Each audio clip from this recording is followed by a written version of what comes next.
This Good Morning Northwest Morning Sprint is brought to you by Bill's Heating and Air Conditioning. It is 6:53. Time to get you ready to take on your midweek Wednesday and news of the day in the morning sprint. All right, Mark Peterson is telling us why we'll need summer gear and sunscreen starting today. Hundreds of troops being sent to the U.S. southern border ahead of the end of Title 42. Sydney Charles has the latest details. But first, an officer shot at someone, didn't shoot someone, shot at someone in the area of Brown and 5th Avenue early this morning. Let's get right to Destiny Richards with the latest details.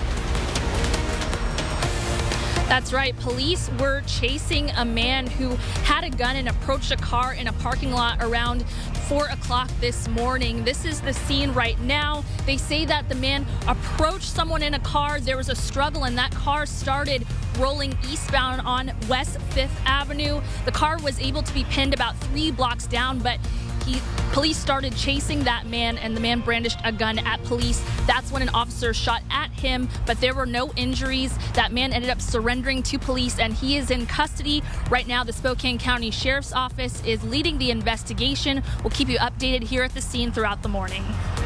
All right, Destiny, thank you. Some more breaking news this morning, just coming down in the last few minutes. New York Representative George Santos is under arrest this morning on charges including wire fraud, money laundering, and lying to Congress. Ahead of an expected court appearance, Santos has denied the serious accusations but admitted to lying on his resume.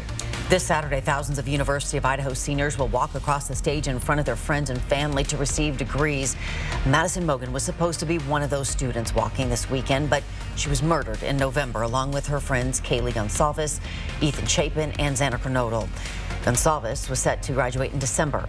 To honor them, U of I will give Kaylee and Madison posthumous degrees in their fields of study.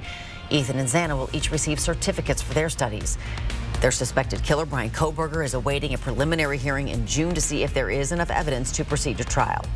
The city of Spokane Valley has passed an ordinance aimed at cracking down on unlicensed massage parlors. The ordinance allows law enforcement to enter the business and verify their credentials. The measure was created in response to complaints of criminal activity at some massage parlors, including prostitution, human trafficking, and drug activity. The ordinance didn't pass unanimously, though. Councilmember Ben Wick voted no, saying the ordinance was too broad and could be unfairly used on other businesses. But the rest of the board stated that it's not aimed at targeting law-abiding citizens.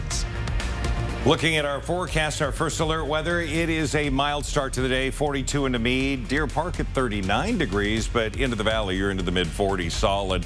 Over the next 12 hours, we are going to see variable clouds, sun and clouds at times, and clearing as we get into the evening. 67 will be our high today, and we're going to have temperatures in the mid-50s by mid-morning. It's looking pretty good. 2 people are hospitalized in critical condition this morning, hurt when their float plane crashed in Lakewood. The plane went down in a neighborhood yesterday, crashing into someone's yard. You can see there's not much left of that plane. It caught fire, most of it burned. This crash happened in the area between Stillicum Lake and Gravelly Lake. It's not clear which way the plane was headed or what caused it to go down. A jury has found former President Donald Trump liable for sexual abuse in a lawsuit brought by former columnist E. Jean Carroll. Carroll alleged Trump raped her in a department store dressing room, then defamed her by calling her allegations a hoax and a lie. Carroll won $5 million in the lawsuit. Trump has vowed to appeal.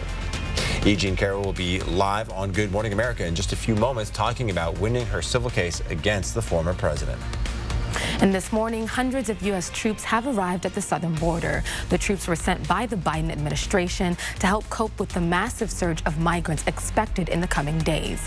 Tomorrow, COVID-era border restrictions known as Title 42 expire. Border officials predict up to 10,000 people will try to cross the border each day. To deal with the surge, the White House has just announced new asylum rules. They limit asylum eligibility for non-Mexican migrants who cross the border without approval. Migrants will also be required to enroll in a limited parole program. As the COVID-19 public emergency approaches its end, so do some vaccine mandates. President Biden ended the order requiring federal workers to be vaccinated. Biden also revoked the international air travel vaccine requirement. The COVID-19 public health emergency expires Friday.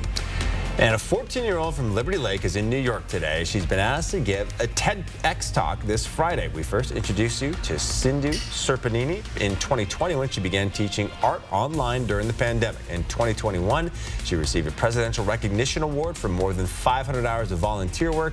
Her TED Talk is called The Art of Rewriting Your Story, Sharpening Your Mindset. pretty impressive gal. All right, we're back with the final check of weather with Mark Peterson coming up right after this.